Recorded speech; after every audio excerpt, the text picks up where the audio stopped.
كمان بتقيسه وما بيعرفش يلبس نفسه يعني ولا ايه؟ مش ما انت فاهمه. عارفه ان ابويا مسن، انت عارفه ان هو راجل كبير. السلام عليكم. السلام عليكم يا صاحبي. فرحي بكره كنت نازل اجيب شاي حلوه لابويا كده. اللي هو عايز كنت عايز ايه بنص. في حاجه يا ابني حلوه ليه؟ ذوقك يا ابني. هات له حاجه فرحك وهات حاجه على ذوقك بص بقى. يا حاجات الافراح هنا في الفن. حلوه ده يا بابا. انا بقول لك حاجه على ذوقك، ده فرحك انت جيب لك بقى. احسن حاجه في المحل هنا. تسلم لي يا حبيبي. دي مقاس كام يا باشا؟ دي 42. طب ممكن تجيب لي 43؟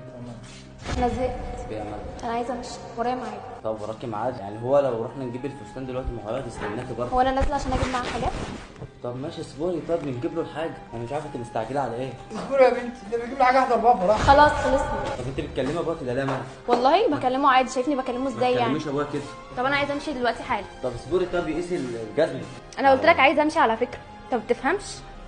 انا مش هرد عليك على فكره. انا قلت لك زهقت على فكره وعايزه امشي، ورايا ميعاد. يا بنت اصبري اصبري بخلص بس عشان هو انت كمان بتقيسه وما بيعرفش يلبس نفسه يعني ولا ايه؟ مش ما انت فاهمه. عارفه ان ابويا مسن، انت عارفه ان هو راجل كبير. الابن البر بوالديه ده جاي تأسع عليا دلوقتي، جاي تأسع عليا. خلاص اقعد ساكت.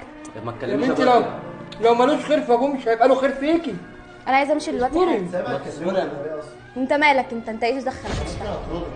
والله والله ينفع هترد. كده؟ وريني كده تطردني ازاي. صاحبي خلاص صح. وريني. ما انت لو معاكي راجل كان رد عليك. على رد فكرة يا صاحبي. راجل. عيب كده يا صاحبي اللي انت عيب ايه؟ انت بتقوله ده. شايف بتعمل ايه في ابوك؟ عيب، ما انا عارف. يا عم مرضي خلاص مرضي يا ابني، بايه؟ مرضي ان هي بتكلم ابوك كده. ما تخليكوا في حالكم يا جماعه، مش فاهمه ايه ده. ان هو يبقى ابوك. خلاص يا ابني، خلاص يا بنتي، خلاص يا بنتي. انا عايزه امشي. هو ده ابوك؟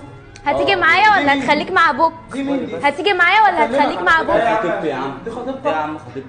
خلاص خليك مع ده ابوك. راجل اصلا؟ راجل؟ اه البيت مع ابوك عنه. يا بص يا بابا، انت كده بتبوظ لي الجوازه، انا هضطر ان انا امشي. امشي يا عم. قول يا عم قول يا عم امشي. امشي يا عم. جوازك ايه وخارج قاعد؟ يلا يلا. تهبل يا ابني، ده ابوك يا ابني. روح معاه، روح معانا انت يا شباب. اطلع بره. ارجع لي الشغل ده. لسه هتيجي معايا ولا همشي؟ مش فاهمه. خليك معايا. خلاص خليك معايا. انا ماشي، انا قلت لك انا ما ينفعش ماشي، اسيب ابويا. قلت لك انا ماشي. يعني ايه قصتك عليا كده هتسيبني وتمشي؟ انت بتكلم ابوك. ما يستاهل ما يبقى ابوك قسما يا ابني ايه ده يا ابني؟ احنا نعمل لك اللي احنا عاوزينه، دي احنا ولادك برضه. الجزمه يا باشا اللي انت عاوزها.